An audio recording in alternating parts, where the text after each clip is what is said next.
একটি রাজনীতির সাংঘাতিক রকম ঘটনা ঘটছে, সেটা হলো যে আওয়ামী লীগ ইস্যুতে আন্তর্জাতিক 12টি মানবাধিকার সংস্থা সরকারকে 12টি পরামর্শ দিয়েছে সরকারকে শোনার জন্য। বিভিন্ন পরামর্শ আছে, বিভিন্ন খাতে সরকারকে কিছু প্রশংসা করেছে। তার মধ্যে ইম্পর্টেন্ট একটা হচ্ছে যে আমি প্রথমবার দেখলাম ইন্টারন্যাশনাল কমিউনিটি থেকে আওয়ামী লীগ উচ্চারণ করে আওয়ামী লীগের উপর নিষেধাজ্ঞা প্রত্যাহারের পরামর্শ দেওয়া হয়েছে। আর আজকে ঢাকা শহরের প্রায় কেউ কেউ বলছেন 25, কেউ 35 এসব জায়গায় আওয়ামী লীগ ঝটিকা মিছিল বলতে যেটা 10-15 বোঝায় তা না, সংখ্যাটা আরো বেশি। আমরা সোশ্যাল মিডিয়ায় যেসব ভিডিও দেখলাম এবং আওয়ামী লীগের ফেসবুক পেজ ধরে প্রথম আলো রিপোর্ট করেছে। আওয়ামী লীগ কি ফিরছে কিনা, ফিরলে সে কিভাবে ফিরছে, এর মধ্যে আমাদের একটা বিশ্লেষণ আছে যে শুধু আওয়ামী লীগ নিজের শক্তি সঞ্চয় করে ফিরে আসছে, ব্যাপারটা কি এরকম, নাকি এর সাথে চলমান রাজনীতি এবং রাজনীতির stakeholder government, BNP, international community এগুলোর কোনো যোগসূত্র আছে? মেজর আখতারুজ্জামান রঞ্জন, এই দুইটা বিষয়ে আপনার গুরুত্বপূর্ণ বিশ্লেষণ দর্শকদের জন্য প্রত্যাশা করছি। ধন্যবাদ পূর্ণিয়া। জটিল বিষয়গুলো তুমি আমার জন্য তুলে রাখো এবং সেগুলোকে দিয়ে আমাকে দিয়ে বক্তব্য বলাও। এ নিয়ে তোমাকে সালাম, আসসালামু আলাইকুম। সেই সঙ্গে পূর্ণিয়ার অগ্রণী দর্শক শ্রোতাদেরকে জানাই আমার সশ্রদ্ধ সালাম, আসসালামু আলাইকুম।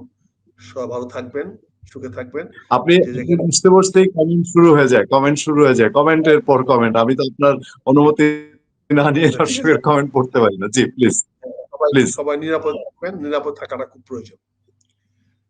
দেখেন, আইসিটি আইনে তো অনেকগুলা বিড়ম্বনা আছে। প্রথমটা তো আইনটার নামে নিয়ে আমাদের বিড়ম্বনা আছে। আইসিটি, আন্তর্জাতিক অপরাধ আদালত, আইসিটি ট্রাইব্যুনাল, আইসিটি আন্তর্জাতিক। এটা করা হয়েছিল 1972 সনে, 73 সনে আইনটা হয়েছিল। কখন? যখন বাংলাদেশে মুক্তিযুদ্ধে যারা বিরোধিতা করেছিল, যারা বাংলাদেশে জ্বালাও পোড়াও এবং অত্যাচার নির্যাতন করেছিল, যারা এই হত্যা বা এই কি বলে রেপের সঙ্গে, ধর্ষণের সঙ্গে জড়িত ছিল, তারা কিন্তু কেউ বাংলাদেশের নাগরিক ছিল না, তারা ছিল তৎকালীন পাকিস্তানের নাগরিক। তার মানে 16 ডিসেম্বর 1971 সনের পরে পাকিস্তান বাংলাদেশে হয়ে যায় বিদেশি। বিদেশি হয়ে যাওয়ার কারণে সে হয়ে যায় আন্তর্জাতিক। এখন যারা অপরাধগুলা করেছিল, ইনক্লুডিং যারা বাংলাদেশে ছিল বাঙালি, কিন্তু তারা পাকিস্তানি, কারণ তারা অনেকে বাংলাদেশের নাগরিকত্ব গ্রহণ করেন নাই, অনেকে পালিয়ে পাকিস্তানে চলে গেছিল, বিদেশে চলে গেছিল। এবং বিশাল একটি অংশ আজকের যে আরাকান, আজকের যে রোহিঙ্গা, আজকের যে রাখাইন, সেই রাখাইন প্রভিন্সে অনেকে আশ্রয় নিয়েছিল। ফলে এটাকে আন্তর্জাতিক আইন করা হয়েছিল, যাতে বাংলাদেশের বাইরেও যারা আছে তাদেরকেও যেন অপরাধের এই আওতায় আনা যায়। পরবর্তীতে যাতে কেউ বলতে না পারে যে আমরা তো বাংলাদেশের আইনের অধীনে কোনো কিছু অন্যায় করি নাই, আমরা তো বাংলাদেশ হওয়ার পরে 16 ডিসেম্বরের পরে, 16 ডিসেম্বরের পরে তো আমরা কোনো অপরাধ করি নাই। ফলে আইনটিকে আন্তর্জাতিক অপরাধ ট্রাইব্যুনাল করা হয়েছিল, যাতে বাংলাদেশের জন্মের আগেও বা বাংলাদেশের বাইরে কোন নাগরিকও যদি অপরাধ করে থাকে, মানবতা বিরোধী অপরাধ করে থাকে, যে সমস্ত অপরাধগুলোকে চিহ্নিত করা হয়েছে, তাদেরকে বিচার করা যায়। ওই প্রেক্ষাপটে পরবর্তীতে আইনটাকে বিভিন্নভাবে সাজিয়ে গুছিয়ে পরবর্তীতে পরিবর্তন করে আওয়ামী লীগ সরকার এটাকে তাদের প্রয়োজনে ব্যবহার করেছে এবং অনেক মানুষকে তারা আইনের নামে, বিচারের নামে মৃত্যুদণ্ড দিয়েছে, বিচার করেছে। আমরা তখনও সেটা বলেছিলাম, প্রতিবাদ করেছিলাম যে এটা সঠিক হচ্ছে না। আইন আইনের মতো চলতে হবে, বিচার ন্যায়সঙ্গত হইতে হবে, ন্যায্য হইতে হবে। বিচারের প্রথম শর্ত হলো ন্যায্য এবং ন্যায়সঙ্গত, সুবিচার হতে হবে, কিন্তু সেগুলো হয় নাই। এখন আবার আমরা আন্তর্জাতিক ট্রাইব্যুনাল কে পুনর্জীবিত করে এটার অধীনে আবার মামলা করা শুরু করে দিয়েছে। এখানে তো বাংলাদেশে কোনো বিদেশি নাই, এখানে আন্তর্জাতিক অপরাধ কেন হবে? আইনটি তো বদলানো প্রয়োজন ছিল, কিন্তু সেটা বদলায়নি।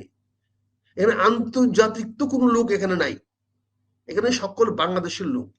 সকল বাংলাদেশের লোককে তো আইনের আওতায় আনতে হবে এবং এটাকে সংশোধন করে পরবর্তীতে বিভিন্নভাবে আইনের আওতায় আনা হয়েছে। আনা হয়ে এখন বাংলাদেশের সবাইকে, ইভেন রাষ্ট্রপতি থেকে নিয়ে চৌকিদার পর্যন্ত বাংলাদেশের যে যেখানে আছে সবাইকে এই আইনের আওতায় আনা হয়েছে বিশেষ সংশোধনের মাধ্যমে। ঠিক আছে, ভালো কথা, আমরা বিচার করবো এই আইনের সংশোধনের মাধ্যমে, কিন্তু আইনটা বিচারটা তো করতে হবে আইন অনুযায়ী, আইনে যা বলা আছে সে অনুযায়ী বিচার করতে হবে।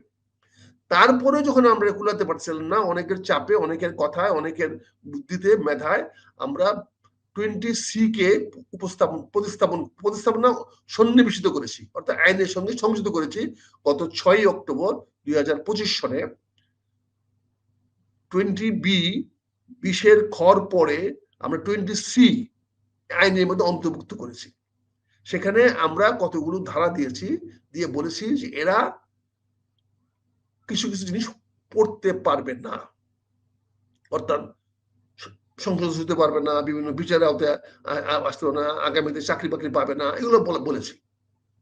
কিন্তু সেখানে তো আমরা কেউ বলি নাই যে এইখানে এই আইনের অধীনে যে কোনো লোককে গ্রেফতার করা যাবে, গ্রেফতার করে এনে আইনে সোপর্দ করতে হবে। এই আইনে তো পুলিশের কোনো দায়িত্ব রাখা হয় নাই, এবং এখানে পুলিশের তদন্ত করার সুযোগ রাখা হয় নাই। এই আইনের 3টি ধারা সুস্পষ্ট। একটি হলো সরকার এখানে একটা আদালত সৃষ্টি করতে হবে, সাধারণ আদালত অনুযায়ী এই বিচার হবে না। আইসিটি অ্যাক্টের অধীনে আওতায় কোনো মামলা বাংলাদেশে সাধারণ কোনো আদালত হবে না, হাইকোর্ট, জজ কোর্ট, কোনো কোর্টই হবে না। এটার জন্য সরকার একটা আদালত করতে হবে, এবং সরকার সেটা আদালত করে দিয়েছে, আইসিটি 1, আইসিটি 2, ভেরি গুড, এতেও আমাদের কোনো সমস্যা নাই, আপত্তি নাই। তারপরে বলা হয়েছে এই আদালতে বিচারাধীন যে অভিযোগ যারা আসবে তাদের জন্য আলাদা একটা তদন্ত কমিটি বা তদন্ত প্রতিষ্ঠান করতে হবে। সেই অনুযায়ীও সরকার একটা তদন্ত কমিটি করে দিয়েছে এবং একটা তদন্ত সংস্থা করে দিয়েছে। এটা তো কোনো আপত্তি নাই, এটাও সরকার করেছে, কিন্তু অন্য সাধারণ তদন্তটা করতে হবে। পুলিশ, এখানে পুলিশকে কোনোভাবে সম্পৃক্ত করা হয় নাই, পুলিশের কোনো আওতায় আসে নাই। তৃতীয়ত বলা হয়েছে তদন্ত যারা করবে তারা তদন্ত করার পরে তার রিপোর্টটা কাকে দিবে। এরপরে আবার বলা হয়েছে যে এই সরকার এই মামলা পরিচালনা করার জন্য সরকারের পক্ষ থেকে এটা প্রসিকিউটর নিয়োগ করে দেবে। নর্মাল প্রসিকিউটর যিনি আছেন, আমাদের যিনি অ্যাটর্নি জেনারেল আছেন, উনার অধীনে এই মামলা পরিচালিত হবে না। উনি কোনো উকিল এখানে নিয়োগ করতে পারবেন না, এই উকিল নিয়োগ করবে সরকার। সরকার সেখানে একজন বা একাধিক প্রসিকিউটর নিয়োগ করে দেবেন, এবং একাধিক প্রসিকিউটর হইলে যে কোনো একজন এটার প্রধান প্রসিকিউটর হবেন। এখানে অ্যাকর্ডিংলি আমাদের বিজ্ঞ আইনবিদ, আইনজীবী জনাব তাজুল ইসলাম সাহেবকে প্রধান প্রসিকিউটর করা হয়েছে। আইন পর্যন্ত ভেরি গুড, এই পর্যন্ত ভালোই আসছে, সবকিছু হয়েছিল। কিন্তু ব্যাঘাতটা সৃষ্টি হয়েছে এখান থেকে যে এই মামলাটি করার পরে এই মামলার লেখা আছে যে তদন্ত যারা করবে তারা তাদের তদন্ত রিপোর্টটা প্রসিকিউটর বা প্রধান প্রসিকিউটর নিকট উপস্থাপন করবে, দাখিল করবে। তারা সেভাবে দাখিল করেছে। প্রধান প্রসিকিউটর যিনি সরকারি উকিল মাত্র, সরকারি কোনো প্রতিষ্ঠান নন, এই মামলাটি পরিচালনা করার জন্য তিনি সরকারি উকিল, উনি কোনো সরকারি কর্মকর্তা কর্মচারী বা সরকারি কোনো অংশ নন, একটা বেসরকারি ব্যক্তি, তাকে সরকার উকিল হিসাবে নিয়োগ দিয়েছেন। তিনি এটার একটা ফর্মাল চার্জ তৈরি করবেন, তৈরি করে এটা আদালতে উপস্থাপন করবেন। এখানে একটা প্র্যাকটিস, আইনে এখানে সুস্পষ্ট কোনো বিধান নাই, কোনো লেখা দেওয়া হয় নাই, কিন্তু একটা ব্যাখ্যা হলো এটা অতীতে যেটা হয়েছে সেটা হচ্ছে এইটা করার পরে তিনি উনার যে মূল নিয়োগদাতা অর্থাৎ সরকারের সঙ্গে আলোচনা করবেন। সরকার সেখানে আলোচনা করে দেখবে তার অন্যান্য কোনো আইনের সঙ্গে কোনো বাধা হচ্ছে কিনা, সংবিধানের সঙ্গে কোন রকম ব্যাঘাত সৃষ্টি হচ্ছে কিনা, বা কারোর অধিকার হস্তক্ষেপ করা হচ্ছে না, সবকিছু বিবেচনা করে তাকে অনুমতি দিবে। অনুমতি দেওয়ার পরে তিনি এই ফর্মাল চার্জটা একটা পিটিশন আকারে, not a formal chargesheet, formal চার্জটা পিটিশন আকারে বিজ্ঞ আদালতের সামনে উপস্থাপন করবেন। বিজ্ঞ আদালত সেটা গ্রহণ করে একটা শুনানির তারিখ নির্ধারণ করে দেবেন। এখন পর্যন্ত কিন্তু আসামি কিন্তু উপস্থাপন হয় নাই, অভিযুক্ত ব্যক্তিরা কিন্তু বিজ্ঞ আদালতের সামনে আসে নাই, এখানে ওয়ারেন্ট ইস্যু করার বা সমন ইস্যু করার প্রশ্ন আসে নাই, কারণ বিজ্ঞ আদালত মাত্র একটা চার্জ গঠন একটা ফর্মাল চার্জ তাকে দিয়েছে, সেটা পিটিশন আকারে দিয়েছে, উনি সেটা দেখে বলবেন যে আমি আগামীতে, অর্থাৎ এখানে উনি বলেছেন 22শে অক্টোবর উনি এই ব্যাপারে শুনবেন, এই চার্জটা সঠিক না বেঠিক শুনবেন, এবং সেই দিন তিনি অভিযুক্ত ব্যক্তিদেরকে সমন দিতে আসার জন্য সমন দিতে পারেন অথবা ওয়ারেন্ট ইস্যু করতে পারেন। তা আইনে লেখা আছে উনি সমন অথবা ওয়ারেন্ট, উনি কিন্তু সমন না দিয়েই যে কোনো কারণে হোক, তা ওনার প্রথম যে ক্ষমতাটা ছিল সেই ক্ষমতাটা প্রয়োগ না করে উনি আলট্রা মোটিভ নিয়ে একটা পূর্ব নির্ধারিত কোনো ধারণার বশবর্তী হয়ে, বা অনেকে বলতেছেন চাপের মুখে পড়ে, উনি দ্বিতীয় অপশনে সরাসরি চলে গেছেন, অর্থাৎ উনি ওয়ারেন্ট ইস্যু করে দিয়েছেন। সাহেব এখন স্পষ্ট দেখা দিয়েছে যে অভিযুক্ত আসামিরা দিকে ধরার ক্ষমতাই পুলিশের নাই, তাহলে ওয়ারেন্টটা কার উপর জারি হবে? পুলিশ তো এখানে আসার কোন সুযোগই পুলিশের নাই, রাখা হয় নাই। এখানে তো আসামি কোর্টে আসবে, কোর্টে আসার পরে আদালত তাকে গ্রেফতার বা তাকে জেলে যাওয়া দিবে, তখন জেল পুলিশ আসবে, এখানে সাধারণ পুলিশ তো এখানে আসবে না, কোর্ট দারোগার তো কোনো কিছু করার নাই এখানে, এখানে অ্যাডজুটেন্ট জেনারেলের বা পিপি কিছু করার নাই, এটা করবে মাননীয় আদালত। উনাকে আদালত উপস্থাপনই করা হয় না। এখন এই গ্রেফতারি পরোয়ানাটা কে কার্যকরী করবে? এই গ্রেফতারি পরোয়ানা তো যাবে সংশ্লিষ্ট থানায়, যে এলাকায় অভিযুক্ত ব্যক্তি বসবাস করে, সেইখানে গেলে পরে সে খুঁজে বের করবে। এখানে দেখা গেল যে মিডিয়া ট্রায়াল শুরু হয়ে গেছে, সেনাবাহিনীর বিরুদ্ধে একটি শক্তি সেনাবাহিনীকে মেলাইন করে, সেনাবাহিনীকে নামে বিভিন্ন ধরনের, এবং সেনা প্রধানকে ঘায়েল করার জন্য, তাকে কলঙ্কিত করার জন্য, তাকে দোষী করার জন্য, তাকে দায়ী করার জন্য উলঙ্গ ভাবে একটা গ্রুপ মাঠে নেমে গেছে। তারা যা তা সেনা প্রধানের বিরুদ্ধে বলছে, যেটা খুবই অনবৃত, খুবই অনাকাঙ্ক্ষিত, দুঃখজনক। এটা একজন সচেতন সুষ্ঠু নাগরিকের করা কতটুকু সঠিক হয়েছে সেটা আমি ওনাদের উপরেই ভারটা ছেড়ে দিলাম। ওনারা আমাদের চেয়েও দেশপ্রেমিক, ওনারা আমাদেরকে বেশি দেশকে ভালোবাসেন, দেশের প্রতি তাদের অবদান আমাদের চেয়ে অনেক বেশি, আমরা স্বীকার করি। ওনারা যা করছেন তা অবশ্যই দেশের জন্য, জনগণের মঙ্গলের জন্য করছেন, কিন্তু ওনারা দোষী, এটা ওনাদের চোখে, কিন্তু আদালত এখনো দোষী প্রমাণিত হয় নাই। তদন্ত করে তাদের বিরুদ্ধে অভিযোগ দায়ের করা হয়েছে, আদালত বিচার করে দেখবে, আদালত তাদেরকে আদালতে ডাকবে, ডেকে তাদের সাক্ষী সাবুত নিয়ে বিচার করবে, তারপরে তারা শাস্তি পাবে। কিন্তু তারা তো এখনো ইউনিফর্মে আছে, যারা ইউনিফর্মে নাই তাদেরকে সরাসরি সমন দিয়ে নিয়ে যেতে পারে, সেখানে ওয়ারেন্ট দেওয়ার তো কোনো যুক্তি নাই, কারণ যেহেতু তারা পুলিশের আওতায় আসে না এই মামলা কোনো আসামি, এখানে পুলিশের কোনো আওতাধীন রাখা হয় না এই মামলাগুলো, এগুলোকে দেখতে হবে তো, বিচার করতে হবে তো। কাজে আপনি সেখানে আপনি এটাকে বিচার করে দেখবেন, না দেখে আপনি সেনাবাহিনীর বিরুদ্ধে ওয়ারেন্ট ইস্যু করে দিলেন, এবং সারা জাতি জানে সেনাবাহিনীর অফিসারদের বিরুদ্ধে ওয়ারেন্ট ইস্যু হয়েছে। এটা কি ঠিক হলো? এখানে আদালতকে কি অবমাননা করা হচ্ছে না? এখানে কি আদালতকে অবজ্ঞা করা হচ্ছে না? এখানে কি আদালতকে জনগণের চোখে তার নিরপেক্ষতা নিয়ে প্রশ্নবিদ্ধ করা হচ্ছে না? কাজে আগামীকালকে এই কর্মকর্তারা যারা সার্ভিং অফিসার আছেন তাদেরকে কি সমনে বলে যাবে না ওয়ারেন্টে বলে যাবে আমি জানি না, তবে সেনাবাহিনী এখানে অত্যন্ত ইতিবাচক পদক্ষেপ নিয়েছে। সেনা প্রধান অত্যন্ত ইতিবাচক পদক্ষেপ নিয়ে বলেছে, ঠিক আছে তোমরা যাদের বিরুদ্ধে অভিযোগ আনেছো আমি তাদেরকে এক জায়গায় একখানে রেখেছি, আমি তাদেরকে আদালতে পাঠানোর ব্যবস্থা করব। যেহেতু তারা এখনো কর্মরত আছে, যেহেতু তারা সেনা প্রধানের অধীনস্থ কর্মকর্তা, তাদের সেনা প্রধানের এখানে নৈতিক দায়িত্ব রয়েছে ও অফিসারদের মান সম্মান ভাবমূর্তি এবং তাদের অধিকার সংরক্ষণ করার, এটা যে কোনো নাগরিক হিসেবে আমাদেরকে মানতে হবে। কাজে তিনি হয়তো এদেরকে আগামীকালকে আদালতের কাছে নিয়ে যাবেন, নিয়ে যাওয়ার পরে আদালত যে কোনো কিছু দিতে পারে। আজকে আমি দেখলাম আমাদের বিজ্ঞ তাজুল সাহেব বলছেন যে আদালত তারা যদি যায় তাহলে তাদেরকে গ্রেফতার করবে, গ্রেফতার করে আর যদি না যায় তাহলে 2টি পত্রিকায় নোটিশ দিবে। ভাই তাজুল, অত্যন্ত সম্মানের সঙ্গে বিনয়ের সঙ্গে আপনি বলছি, আপনি তো prosecutor, you are not a জাজ, আপনি আদালতের অংশ না, আদালতকে সহায়তাকারী। বুঝতে হবে। আপনি যদি নিজেকে আদালতের অংশ মনে করেন তাহলে সরি, ভুল করতেছেন। আপনি আদালতকে সহায়তাকারী কর্মকর্তা। এজ এ প্রসিকিউটর আপনি আদালতকে সহায়তা করবেন, আপনি আদালতের অংশ নন।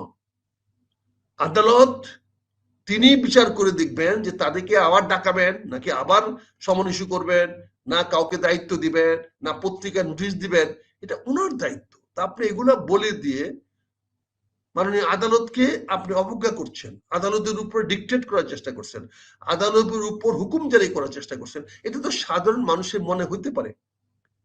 তাজুল ভাই, আপনার সঙ্গে আমরা সবাই আমরা চাই তাজুল সাহেব যারা অপরাধ করেছে তাদের দৃষ্টান্তমূলক শাস্তি হোক। অফিসাররা যদি হাই হ্যান্ডেডনেস করে থাকে, তারা যদি গুম খুনের সঙ্গে জড়িত হয়ে থাকে, তারা যদি সরাসরি জড়িত হয়ে থাকে, যদি তাদের পক্ষে কোনো ডিফেন্স না থাকে, তারা যদি অপরাধী সাব্যস্ত হয়, তাদেরকে দৃষ্টান্তমূলক শাস্তি দেওয়া হোক। এটা তাজুল সাহেবের সঙ্গে আমরা চাই। এবং তাজুল সাহেবকে নিয়োগ দেওয়া হয়েছে, সরকার তাকে পূর্ণ সমর্থন দিবে, পূর্ণ সহায় দেবে। কিন্তু তাজুল সাহেব যদি অন্যায় কাজ করেন, বেআইনি কাজ করেন, আইন বহির্ভূত কাজ করেন, তাহলে নিশ্চয়ই তার প্রতি তাকে কোন রকম সহায়তা আইন মন্ত্রণালয় বা সরকার দিতে বাধ্য নয়। এটা পরিষ্কার থাকতে হবে। আমার অনেক বন্ধুরা আবেদন জানাচ্ছেন যে তাজুল সাহেবের প্রতি নাকি সরকার পূর্ণ সহায়তা করছে না, ডক্টর ইউনূস সাহেব নাকি পূর্ণ সহায়তা করছে না। ডক্টর ইউনূস বা আইন মন্ত্রণালয় বা স্বরাষ্ট্র মন্ত্রণালয় কোনো অবস্থাতেই প্রসিকিউটর বা চিফ প্রসিকিউটরের কোনো অন্যায়, অবৈধ বা বেআইনি কার্যকলাপের প্রতি সহায়তা করতে পারে না, সহযোগিতা করতে পারে না। বরঞ্চ তারা যদি কোনো অন্যায়, অবৈধ, আইন বহির্ভূত কাজ করে থাকে, তার বিরুদ্ধে অ্যাকশন নেওয়া প্রয়োজন, ব্যবস্থা নেওয়া প্রয়োজন, প্রয়োজনে তাদের বিরুদ্ধে প্রসিকিউশন করানো প্রয়োজন। এটাই আইনের কাম্য, এটাই আইনের পরিভাষা, এটাই আইনের কাছে মানুষ কামনা করে। কাজে আগামীকালকে নিয়ে জাতির সামনে যে একটি ধোঁয়াশা সৃষ্টি করার চেষ্টা করা হচ্ছে, আমি মনে করি সেনা প্রধান is very smart, very efficient, সে তার কাজ জানে। তিনি কালকে হয়তো, আমি যেটা মনে করি অতীত অভিজ্ঞতা থেকে আমরা দেখেছি, উনি হয়তো একটা ভালো গুড মাইক্রোবাসে করে তাদেরকে আদালতে পাঠিয়ে দেবে। প্রয়োজনে উনি স্কট করে পাঠাবেন, যাতে তারা পালিয়ে না যেতে পারে, যাতে রাস্তা থেকে তারা অন্য কোনো সমস্যা না পড়ে বা পালিয়ে যেতে না পারে। তাদেরকে আদালত দিবেন। আদালত এখন বিচার করবে তাকে গ্রেফতার করে নির্দেশ দিবে, না তাদেরকে হিয়ারিং এর আরেকটা ডেট দিবে, না কালকে হিয়ারিং করে একটা বিচার সম্পন্ন করে ফেলবে। কিন্তু কালকে বিচার সম্পন্ন করা সম্ভব না এই জন্য যে এখনো ফরমাল চার্জশিট গঠিত হয় নাই। কারণ চার্জশিট গঠন করার পরে এই চার্জশিটের উপরে আগে উনি বিজ্ঞ আদালত এই চার্জশিটটা গ্রহণ করবেন। গ্রহণ করার পরে বিচার কার্য শুরু হবে। এটাই আইসিটি অ্যাক্টের মূল ধারা, মূল কথা। আইনটি শুরু হবে তখন থেকে, বিচার শুরু হবে যখন থেকে উনি চার্জশিটটা গ্রহণ করবেন। কাজে চার্জশিট তখন গ্রহণ করেন নাই, কাজে তখন থেকে তাদেরকে কি আইনের আওতায় আনা হবে, বিচারে আনা হবে নাকি। ইতিমধ্যে সরকার আরেকটি আদালত, আরেকটি জেলখানা, সাব জেল তৈরি করে রেখেছেন। ওই সাব জেল পাঠাতে পারেন, কেরানীগঞ্জ পাঠাতে পারেন, বা দরকার টাঙ্গাইলের যে কোনো জেলখানায় পাঠাতে পারেন, সেটা বিজ্ঞ আদালতের ইচ্ছাধীন। উনি তাকে বলতে পারবেন না কোন জেলে পাঠাতে হবে। উনি কারা কর্তৃপক্ষকে নির্দেশ দিবেন তাদেরকে কারাগারে রাখা হোক, তাদেরকে অন্তরে রাখা হোক। এখন এখানে অন্তরে রাখলে কারা কর্তৃপক্ষ ডিসাইড করবে তাকে কোন জায়গায় রাখলে তাদের সুবিধা হয়, আনা নেওয়ার সুবিধা হবে। আর সবচেয়ে বড় কথা যেটা চ্যালেঞ্জের মুখে পড়বেন বিজ্ঞ আদালত, সেটি হচ্ছে তারা যেখানে নিজের ইচ্ছায় সে আদালতে হাজির হচ্ছেন, সেখানে আপনি তাদেরকে জামিন দিবেন না কেন? জামিন দেওয়া না দেওয়া তো আপনার ডিসক্রিশন না, জামিনটা তার প্রাপ্য। আপনি বাংলাদেশ সংবিধান এবং আইন মোতাবেক বিনা বিচারে কাউকে আটক রাখতে পারেন না, বিজ্ঞ আদালতও পারে না, পুলিশ পারে না, কেউ পারে না। কোনো নাগরিককে বিনা বিচারে আটক রাখা যায় না। তাকে সে এসে যখন আদালতে সোপর্দ করা হয়েছে, আদালতে আসছে, সে নিজে ইচ্ছে আসছে বলে আমরা বুঝবো। সে হয়তো সেনাবাহিনী স্কটে আসছে, কিন্তু ইট ডাজন্ট মিন যে সে অ্যারেস্ট আসছে। সে স্বইচ্ছায় আসছে, সে তো পোশাক পরে আসতে পারে, পোশাক ছাড়াও আসতে পারে, সে স্বইচ্ছে আসছে বলে গণ্য হবে। হয়তো তাদের নিরাপত্তার জন্য সেনা কর্তৃপক্ষ তাদেরকে প্রহরা দিতে পারে, তার মানে কিন্তু না তারা অ্যারেস্ট না, তাদেরকে অ্যারেস্ট বলে গণ্য করা যাবে না। আইনের কোনো ভাষাতে তাদেরকে গ্রেফতার দেখানো যাবে না। গ্রেফতার দেখাতে পারে একমাত্র পুলিশ। আর সেনা কর্তৃপক্ষের কাছে এরা কোনো অপরাধ করে নাই, অতএব সেনা কর্তৃপক্ষ তাদেরকে গ্রেফতার করারও কোনো ক্ষমতা বা অধিকার রাখে না বলে আমরা বা সাধারণ জনগণ মনে করি। কাজে এখানে তাদেরকে আদালতে নিয়ে যাবে, বিজ্ঞ আদালত তাদের বক্তব্য শুনবেন এবং পরবর্তী তারিখ নির্ধারণ করবেন এবং তাদেরকে পরবর্তী তারিখে আসতে বলবেন। সেখানে তো জেলে নেওয়ার কোনো কারণ দেখি না আমি, কারণ বিনা বিচার আটক করার ক্ষমতা ওনার নাই। উনি কালকে বিচার করুক, কালকে বিচার করে উনি শাস্তি দিয়ে দেন, সেটা হতে পারে। কিন্তু বিনা বিচারে বা বিচারাধীন অবস্থায়ও, হ্যাঁ, যদি কাউকে গ্রেফতার রাখতেন, বিচারাধীন অবস্থায় কাউকে আপনি আটক রাখতে পারেন না।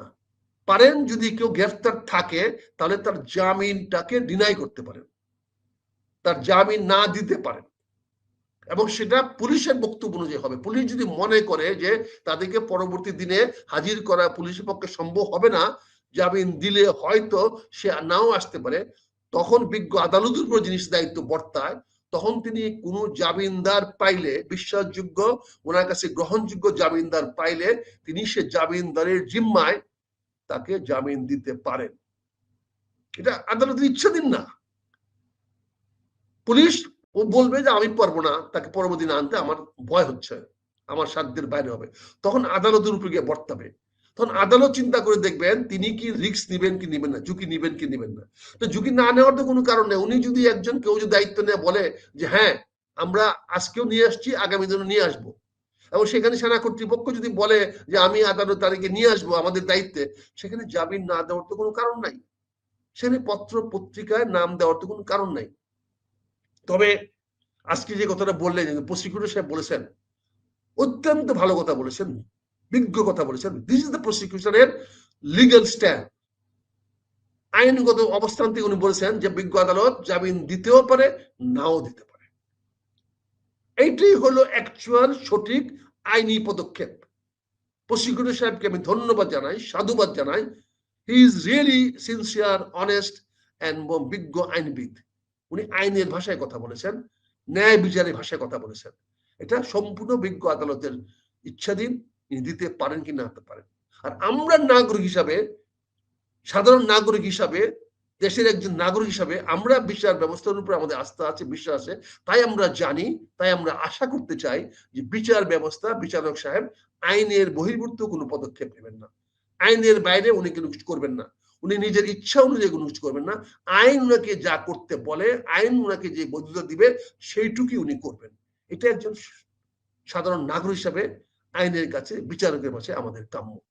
আমি এটা বলতে পারি, কালকে নাথিং টু ওয়ারি, কোনো ভাবনার কিছু নাই।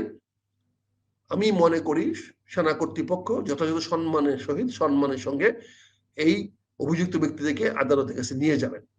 তদন্ত করতে দিয়েছেন, তাদেরকে সেনাবাহিনীতে রেখেছেন এবং তাদেরকে নিয়ে যাবেন।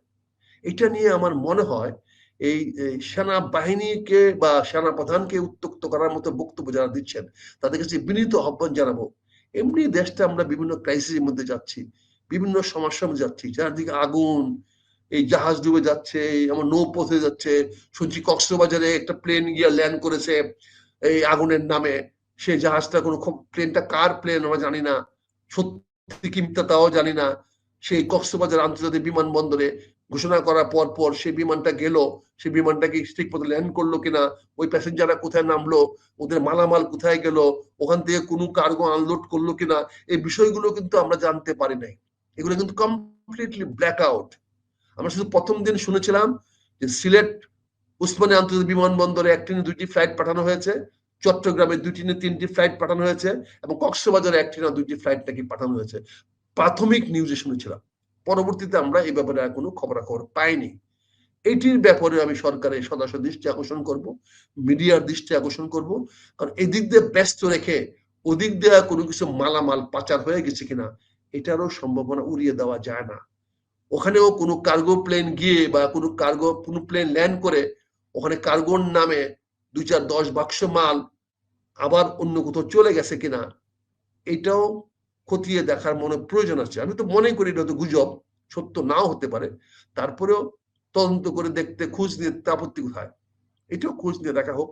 মিডিয়াকে বলবো, কক্সবাজার কর্তৃপক্ষকে বলবো, সেখানকার অথরিটিকে বলবো, সেখানকার মিডিয়ার কাছে অনুরোধ করব, আপনারা এটা দেখেন, দেখে ওখান থেকে কিছু বের করার চেষ্টা করে সত্যটাকে জনগণের কাছে জাতির সামনে তুলে ধরেন। এটাই থাকবে আমার কাম্য। আমরা কিভাবে দেশের মানুষকে উৎকণ্ঠা থেকে, ভয় ভীতি থেকে দূরে রাখতে পারি, কিভাবে মানুষকে নিরাপদ রাখতে পারি, কিভাবে মানুষের মধ্যে শান্তি এবং স্বস্তি আনতে পারি, আমাদের সবাই মিলে সেইভাবে কাজ করার আহ্বান জানাচ্ছি।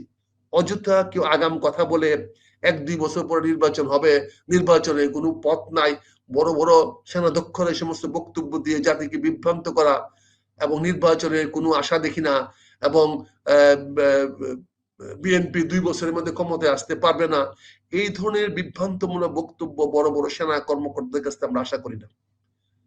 আমরা আশা করি ইতিবাচক বক্তব্য, আমরা আশা করি যাতে দেশকে শান্তিতে রাখা যায়, যাতে নিরাপদ রাখা যায়, দেশের মানুষের মধ্যে স্বস্তি ফিরিয়ে আনা যায়, এই ধরনের খবরাখবর আপনারা যারা জাতির নেতৃত্ব দিয়েছেন, বিভিন্ন বড় বড় কর্মকর্তা হয়েছেন, তাদের কাছ থেকে জনগণ এটাই প্রত্যাশা করে। আমি যদি কিছু ভুল বলে থাকি তার জন্য আমি ক্ষমা চাচ্ছি না, মার্জনা চাচ্ছি না, তার জন্য দরকার পড়লে আমাকে গিলোটিনে দিয়ে মেরে ফেলেন, তাতে কোনো আপত্তি নেই, কিন্তু আপনারা দয়া করে জাতিকে বিভ্রান্ত করবেন না, এটাই আমার বিনীত অনুরোধ, আবেদন আপনাদের সবার কাছে। জি, তবে আমি শুধু 2টা কমেন্টের দিকে একটু মনোযোগ দিব। দখলদার জঙ্গি ইউনূস মেটিকুলাস ডিজাইনের মাধ্যমে দেশকে গৃহযুদ্ধের দিকে ঠেলে দিচ্ছে, বাংলাদেশকে পাকিস্তান বানিয়ে ফেলতে চায়, লিখছেন মোহাম্মদ শাহজাহান। এর আগে লিখেছেন ঐক্যবদ্ধ আওয়ামী লীগ আবার ফিরে আসবে, আসছে একটা আইডি থেকে। দেন হচ্ছে 106টি দেশের ভেতরে বাংলাদেশের পাসপোর্টের অবস্থান 100তম। এই হলো বড় মাঠে খেলোয়াড় বাংলাদেশের বর্তমান অবস্থা। ওরা আবার সেনাবাহিনী নিয়ে কথা বলে, হ্যাঁ, এই ধরনের। তবে আওয়ামী লীগ নিয়ে যে প্রসঙ্গটি আমি আপনাদের বলছিলাম, যে আজকে ঢাকা শহরে 25টা স্পটে তারা মিছিল করেছে, এবং মোটামুটি লোক লোক সংখ্যার দিক দিয়ে চোখে পড়ার মতো মিছিল। মতিঝিলে তাদের মিছিলে বাধা দেওয়ার চেষ্টা করেছে, তারা পাল্টা প্রতিরোধ করেছে। এই প্রথমবার বোধহয় ঢাকায় এই ধরনের ঘটনা ঘটল, এবং ঢাকার বাইরেও মিছিলের খবর পাওয়া যাচ্ছে। তার আগের দিন 6টা মানবাধিকার সংস্থা 12টা যে সুপারিশ করেছে, তার মধ্যে 9 নম্বর সুপারিশটা হচ্ছে আওয়ামী লীগের উপর নিষেধাজ্ঞা তুলে নেওয়া। আওয়ামী লীগ কেন্দ্রিক রাজনীতিতে কি বড় কোনো টার্নিং হচ্ছে? আজকে পররাষ্ট্র উপদেষ্টা বলেছেন যে আওয়ামী লীগ নিষিদ্ধ করার ব্যাপারে মানবাধিকার সংস্থা বলছে এটা তাদের দৃষ্টিকোণ থেকে দেখছে, সরকার সরকারের মতো দেখবে। রিজভী আহমেদ বলেছেন আওয়ামী লীগ নিষিদ্ধ হবে কিনা এটা সরকার ঠিক করবে। মানে সর্বত্র আওয়ামী লীগ নিয়ে একটা আলোচনা আছে। কি দৃষ্টিতে দেখছেন ডাক্তার ভাই আপনি?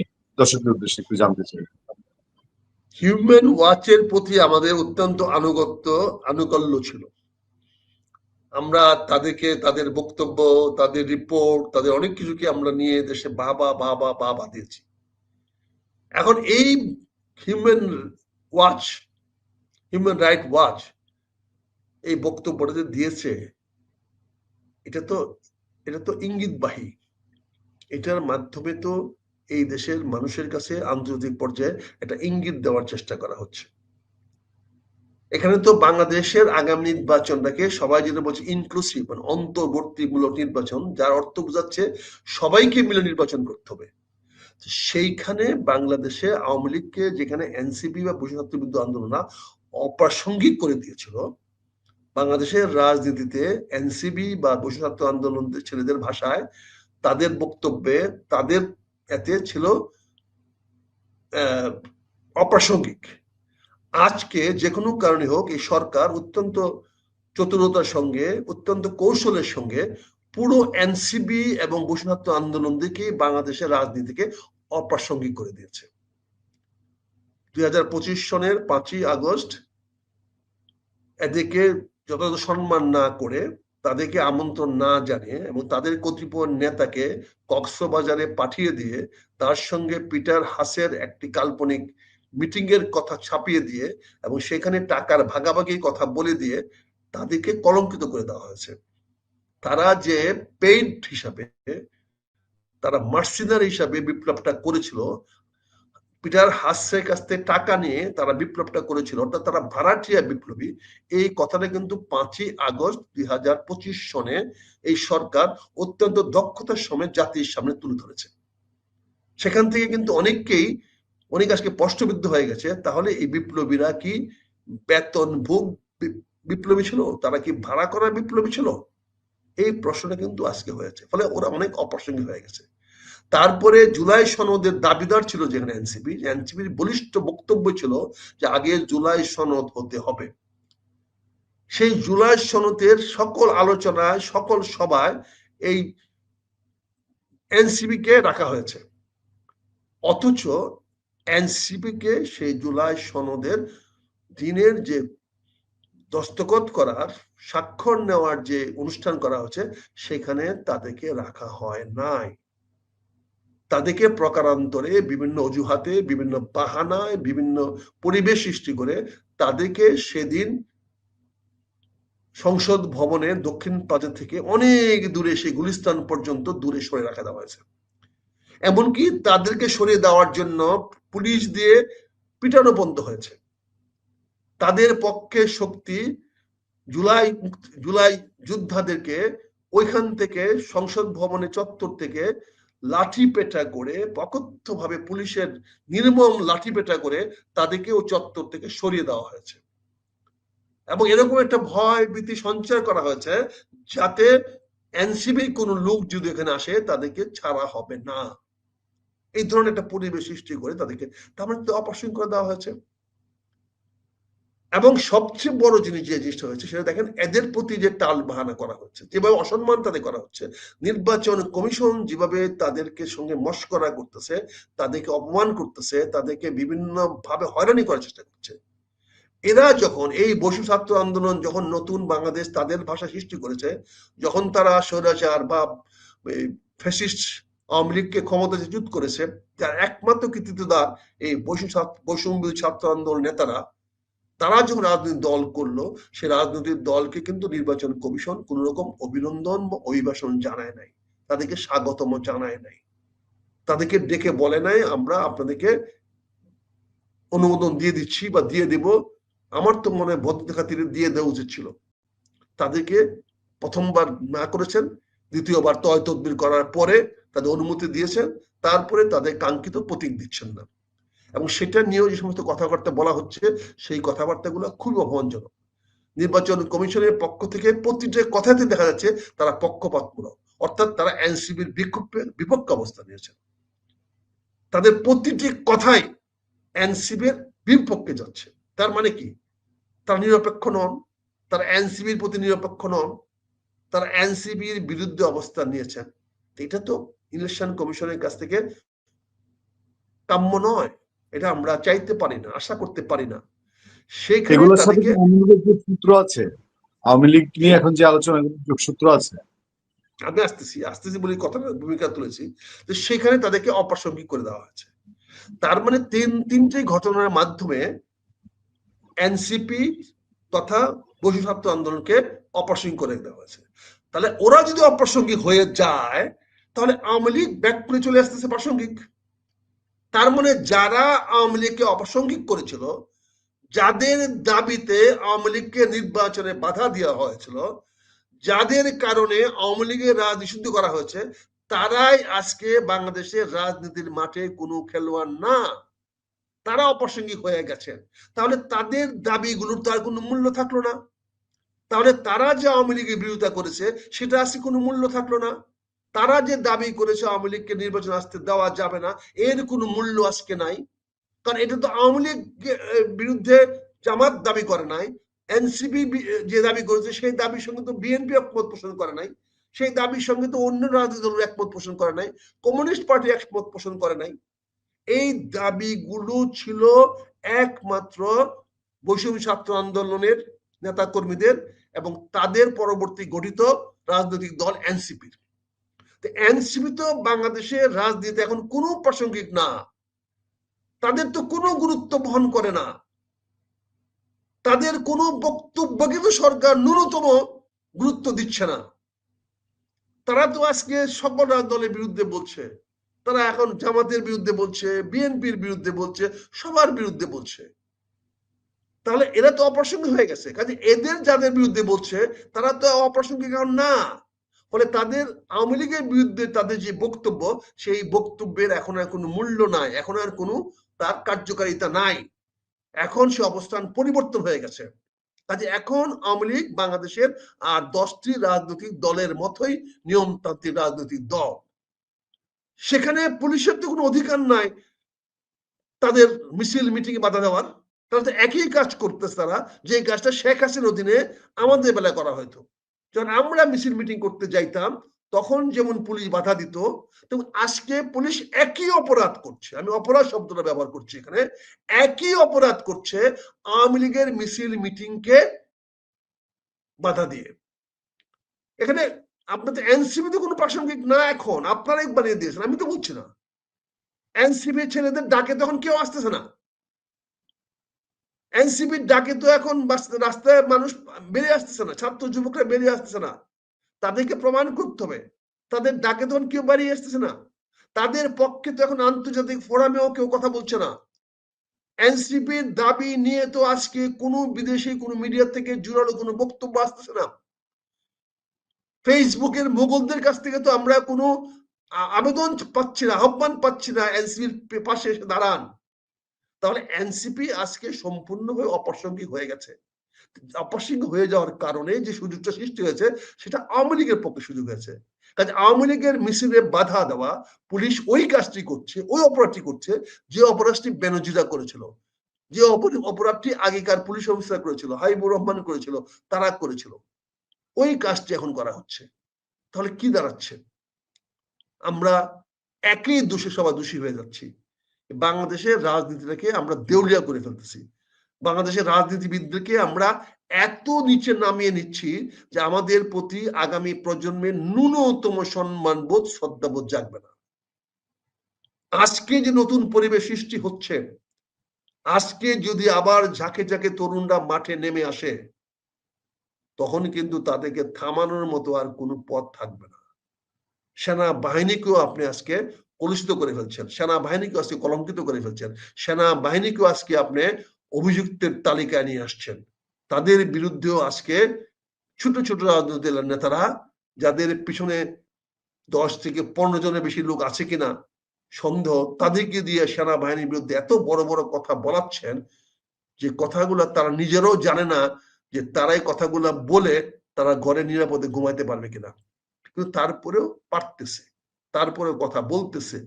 অর্থাৎ সেনাবাহিনীকে আপনারা এত বেশি নির্জীব করে ফেলছেন, এতে দেশের সার্বভৌমত্বের ক্ষতি হবে, আগামী দিনে দেশের ভূখণ্ড রক্ষা করার ক্ষতি হবে। এই ভূখণ্ড রাজনীতিবিদ রক্ষা করবেন না, এই দেশের সার্বভৌমত্ব কোনো রাজনৈতিক দল রক্ষা করবেন না। এটা রক্ষা করার জন্য সশস্ত্র বাহিনী লাগবে। নতুন করে সশস্ত্র বাহিনী গঠন করার জন্য আপনাদের চেষ্টা করা হচ্ছে, আমরা জানি। আমরা জানি বিশ্ববিদ্যালয়ে অনেক হলে হলে প্রচুর অস্ত্র জমা করা হচ্ছে, কিন্তু সেগুলাকে উদ্ধার করতে গেলেও তো বিদেশি শক্তি আসতে হবে। বাংলাদেশ সশস্ত্র বাহিনী তো সেগুলো করতে পারবে না, তাহলে তো গৃহযুদ্ধ বেঁধে যাবে। আচ্ছা, আপনি সব মিলে দেশটাকে এমন একটা ব্যাকাদে নিয়ে যেতে যাচ্ছেন যে ব্যাকাদে গেলে পরে আমাদের পার্শ্ববর্তী দেশ, যাদের ব্যাপারে আপনারা সবসময় অ্যালার্জিক, তারা মিত্র বেশে আবার আমাদের দেশে ঢুকে যাবে, আবার চাণক্যের সে খেলা শুরু হয়ে যাবে।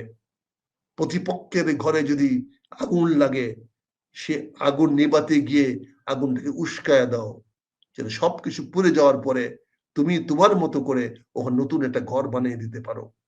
এটাই চাণক্যের নীতি, এই নীতিতেই ভারত আগাচ্ছে। আমরা কেউ ইচ্ছা করে হোক, অতি বুদ্ধিতে হোক, যে কোনো কারণে হোক, আমরা সেই ক্রীড়ার, সেই খেলার খেলোয়াড় হচ্ছি। এটাই আমাদের দুর্ভাগ্য, এটাই আমাদের দুঃখ। আচ্ছা, আওয়ামী লীগের উত্থান সময় করে দেওয়া হচ্ছে, আওয়ামী লীগকে রাস্তা আমরাই বানিয়ে দিচ্ছি, সরকারই বানিয়ে দিচ্ছে। আওয়ামী লীগকে আজকে এই যে এতগুলা মিছিল হয়েছে গণল কে? এতগুলা মিছিল নিয়ে তুমি গণলা কেমনে? অর্থাৎ এই খবরগুলো কোনো দুটো সোর্স না, এই সিম্পল সোর্স, ঢাকা মেট্রোপলিটন পুলিশের সোর্স থেকে আসছে, তারাই গল্পটা বানিয়েছে। প্রথম আলো খবর, এই তো প্রথম আলো খবরটা সোর্সটা কোথায়? ওই সোর্সটা কি করে বাংলাদেশের 30টা, ঢাকা শহর 30টি জায়গায় 2 জন 3 জন দুজন করে মিছিল করছে, এই খবরটা প্রথম আলোর কাছে চলে গেল কেমনে? তার মানে ঢাকা মহানগরী পুলিশের মধ্যে এগুলো একটা হিসাব করে একটা পরিকল্পিত নিউজ দেওয়া হচ্ছে। এখানে ডাল মে কুছ কালা হ্যায়, বুঝতো বন্ধু? এখানে ডাল মে কুছ কালা হ্যায়। এখানে কোথায় আমরাও সেটা অন্য কিছু আছে। এই খবরটা প্রথম আলোর ডেস্কে গেল কেমনে? এটা কম্পাইল করলো কে? এই লিস্ট গুলা কম্পাইল করলো কে? একত্রিত করলো কে? দুই তিনজনের খবর কি করে পৌঁছে যায় প্রথম আলোর অফিসের ডেস্কে? তার মানে মহানগরী পুলিশ কমিশনার অফিসে কাউকে ডেস্কে দায়িত্ব দেওয়া হয়েছে, তোমরা বিভিন্ন থানায় থানায় ফোন করে এরকম কল্পিত রিপোর্ট নাও, রিপোর্ট নিয়ে একটা তথ্য কিছু কিছু মিডিয়ার মাধ্যমে তাদের বান্ধবী মিডিয়াদের মাধ্যমে পাঠিয়ে দাও। আমি বান্ধব বললাম না, বান্ধবী বললাম এই জন্য যে বান্ধবীটা হলে বেশি প্রিয় হয়, বুঝছেন না? তাই কাজে বান্ধবীদের কাছে পাঠিয়ে দাও যাতে তারা এটাকে নিউজ করে। এটা ফিগার ট্রান্সফার করে, ওটা বলতে পারতো কয়েক বিভিন্ন জায়গায় বলতে পারতো খবরটা, একদম সংখ্যা দিয়ে বলছে, এবং তাও কিভাবে বলছে? 2-3 জন, কোথাও 3-4 জন, কোথাও 4-5 জন। তাহলে এতগুলো রিপোর্টার কি আসছিল প্রথম আলোর? পুনিয়া, তোমাকে এতগুলো রিপোর্টার আছে? তুমি যে নিউজটা দিয়েছো আমি সেই নিউজটা দেখেছি প্রথম আলোর আজকের অনলাইন নিউজে, সেখানে দেখো 2-3 জন। কারণ বাজারে ওই তেজগাঁও ইন্ডাস্ট্রিয়াল এরিয়াতে 3 জন লোক মিছিল করছে, এই খবরটা প্রথম আলো অফিস চলে গেছে। বলেন কোথায় কোথায় হয়েছে? তার মানে সংখ্যা অনেক বেশি। হ্যাঁ, সোশ্যাল মিডিয়া ভিডিওগুলো দিচ্ছি। সোশ্যাল মিডিয়া এটার তো কোনো নির্ভরযোগ্য, সোশ্যাল মিডিয়া তো বলতে পারে 30 লক্ষ লোক মারা গেছে, এটা তো কোনো ব্যাপার না। কিন্তু প্রথম আলো কি করে বলবে? সোশ্যাল মিডিয়া প্রথম আলো তো এক জিনিস না। প্রথম আলো কি করে সংখ্যা নির্দিষ্ট করবে? বিভিন্ন জায়গায় হতে পারে। প্রথম আলো তো নিশ্চয় তাদের সোর্স আছে, সে তো জবাব দিতে হবে, ধরলে বলবে, তখন সে বলবে যে মেট্রোপলিটন পুলিশ কমিশন অফিস থেকে আমরা তথ্যটা পেয়েছি, পরিষ্কার বলে দিবে। এটা তো ডাল মে কুছ কালা হয় ভাই, এটা এমনি তৈরি হয় না নিউজটা। আওয়ামী লীগের পক্ষে নিউজটা এমনি তৈরি হয় নাই।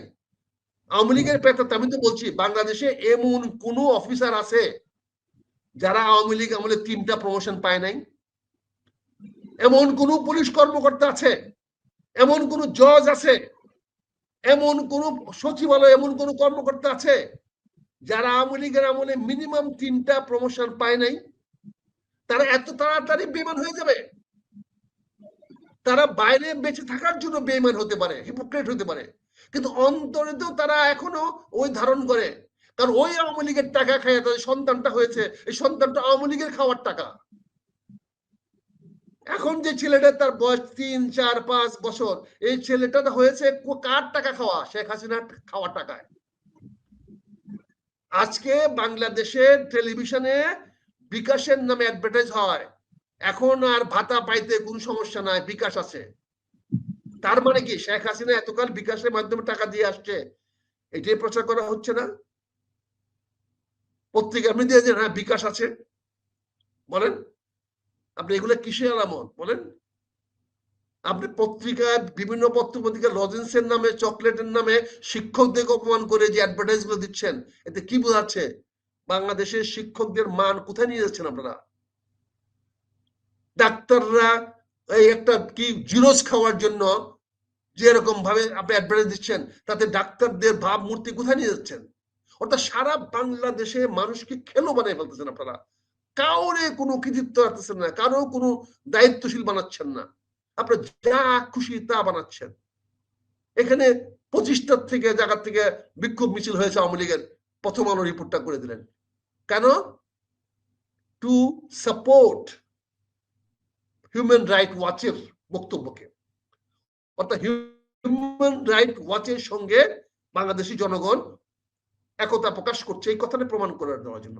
হিউম্যান রাইটস ওয়াচ তো 2 দিন আগেও তাকে নিয়ে আপনারা লাফাইছেন, সে তুর্কো না কুর্কো কি নাম, তাকে বাংলাদেশে পারলে তো স্পেশাল নাগরিকত্ব দিয়ে দেন, জাতিসংঘের সে আপনাদের প্রিয় ব্যক্তি। তো এখন কেন হিউম্যান রাইটস ওয়াচ এই কথা বললো? এটা তো প্রশ্ন করলেন না, এটা তো করার সাহস আপনাদের নাই। এবং হিউম্যান রাইটস ওয়াচ কি করেছে? একা দেয় না, এবার আরো 8টি না 12টি অর্গানাইজেশন সঙ্গে করে দিয়েছে, যাতে বলতে না পারে যে ভাই আমি একা কি করবো, আমি তো চাচ্ছিলাম না, ওরা দিয়েছে। তো এই খেলা আমরা বুঝি না, এটা তো পুরনো খেলা। আরে ভাই আমাদের বয়স 74 হয়েছে কি এমনি এমনি? পুনিয়া তুমি যে পরিমাণ পানি খাইছো তার চেয়ে অনেক বেশি পানি আমি তো রাস্তায় ফেলাই দিছি। কিভাবে ফেলছি এটা বলতে চাই না তোমাকে। তো তোমাদের চেয়ে আমরা কিছুই বুঝি না, হ্যাঁ? আর তোমরা সব বুঝে ফেলো বাংলাদেশের, একের অভিজ্ঞ হয়ে গেছো তোমরা, হ্যাঁ?